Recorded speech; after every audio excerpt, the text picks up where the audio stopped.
Last week in Trans World Sport, we looked at violence within the game of soccer in Argentina.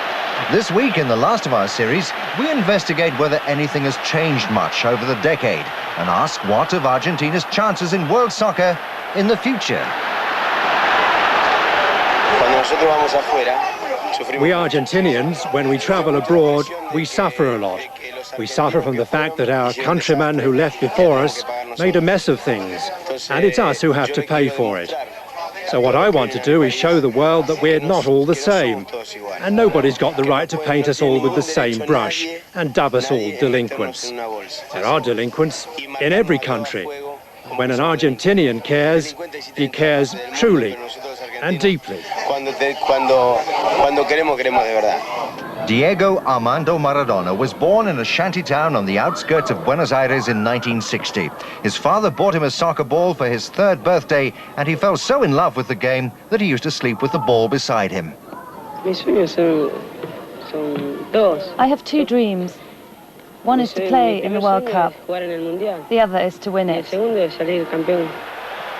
As a junior, he played for his local team, Los Cebolitas, and then moved on to Argentinos Juniors. Maradona! At 16, he became Argentina's youngest ever international when he played against Hungary, more than a year before Argentina won the World Cup without him in 1978. He then captained Argentina to the World Youth Championship in Japan, won the title of South American Footballer of the Year in 1979 and 80, before being transferred to Boca Juniors, Argentina's largest and most successful club, for almost $2 million. But it cost a world record fee of $8 million in 1982 for Barcelona to acquire his services. And in Spain, much was expected of him in the 1982 World Cup finals, where he was appearing in his adopted home. Yet, although Maradona showed flashes of brilliance, his tournament ended with a sending off against Brazil. Perhaps it would be harder to shake off the label of delinquent than he'd originally thought. Maradona was becoming the most famous player in the world, as he first helped Barcelona and then Napoli in Italy to domestic cup triumphs. But what he achieved for his beloved homeland in 1986 was the most outstanding of all, as Argentina's coach recalls. Argentina was a great team in '86. They worked well as a team. And on top of that, there was one player, Maradona, who became the #1 player of the tournament. Before the World Cup, everyone, us, the journalists, were talking about who was going to be the star of '86. Would it be Francescoli, Rummenigge, Hugo Sanchez, Platini, or Maradona? In Argentina, we all knew that Maradona was good enough to come out on top. And they were right.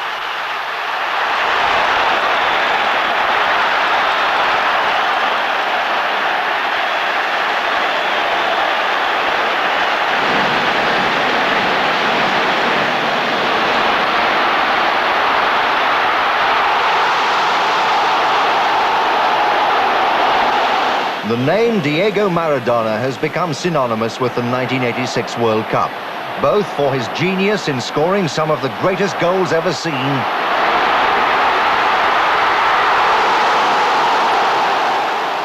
and one that was not so great. But in 1986, Argentina also had an outstanding team, and they took their rightful place in the World Cup final against West Germany in the high altitude and sweltering heat of Mexico City. Enrique, toca de Enrique, dejando adentro, se va Valdano, le pega Valdano, gol, ¡gol! ¡De Argentina! Viene centro fuerte para el cabezazo, ahí llegó, el cabezazo, el remate, gol, ¡gol! Viene el centro, fuerte para el despeje, ahí quedó Berto de cabeza, ¡gol! De Alemania el empate, llegó Uri Geller para el empate. Justi buscando a Maradona, toque de primera, atención, se escapa Borruchaga, atención, se va Borruchaga, se va Borruchaga, se va solo, tiene, le pegó, ¡gol! ¡Gol! De Argentina, Borruchaga. It was 3-2, and Diego Maradona had led his country to soccer's greatest honor. Maradona and Argentina had reached their summit.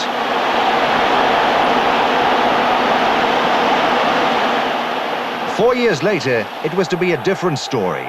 The Italian '90 final also matched Argentina with Germany, but this time Maradona and his team lacked both flair and discipline. The match steadily deteriorated as two Argentinian red cards were followed by a Maradona caution and a referee surrounded by blue shirts once again. It had an all-too-familiar feel about it. Since then, Argentinian soccer has continued to decline in many ways. Drugs have reared their ugly head, with both Maradona and Caniggia receiving bans for cocaine use.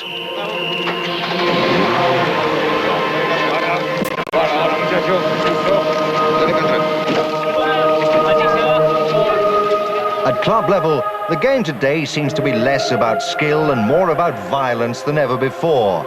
And no Argentinian club has won the Copa Libertadores since 1986.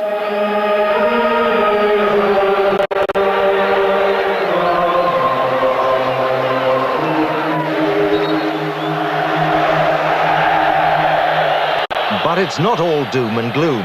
Institutions like the Boca Juniors training camp for young hopefuls ensure a steady flow of up-and-coming talent. The boys, who are often from poor families in the provinces, stay at the camp for 3 years, completely free of charge, and receive both their sporting and academic training there.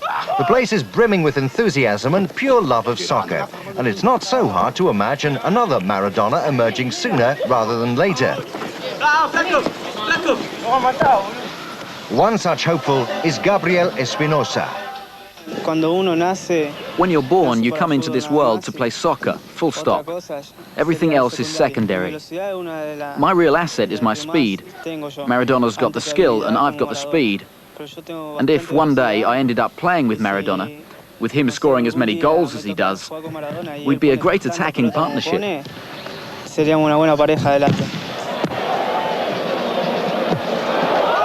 Argentina are also building a strong squad for the World Cup next year.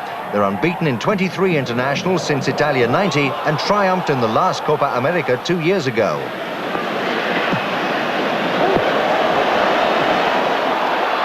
Yet this success at national level may be a false dawn. The president of the Argentinian FA and vice president of FIFA sees a bleak future.